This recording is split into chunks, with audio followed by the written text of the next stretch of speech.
Машините на Case Construction на терен в България. Изборът на правилната машина гарантира по-добра производителност. Стройкомерс Плевен ЕАД се занимава с изграждане и ремонт на водопровод и канализация. Компанията работи вече близо 5 години със строителната техника на Case Construction. Изпълнителният директор Тихомир Тодоров показа на терен как работят с машините и сподели впечатленията и опита си от работата с тях.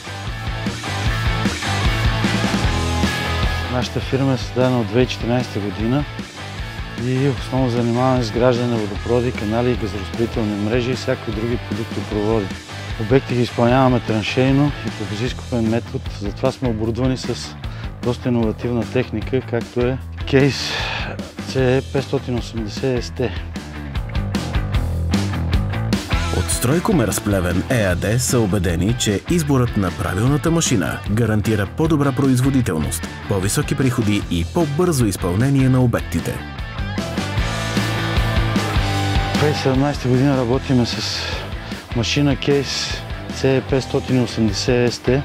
Машината избрахме, защото е многофункционална, наистина потвърди производителността си, оправдава нашите очаквания за по-ниски експлоатационни разходи. Това включва минималните 4 обслужвания на 3000 моточаса, също така ниския разход на гориво, както и ниските стойност за поддръжка.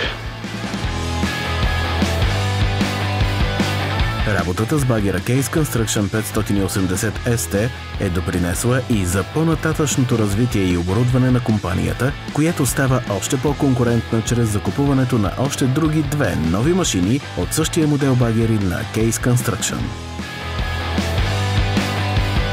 Да, абсолютно бих продължил да работя с марката Case. Това се дължи най-вече на коректността от фирма Titan Machinery, бързите реакции на временно обслужване.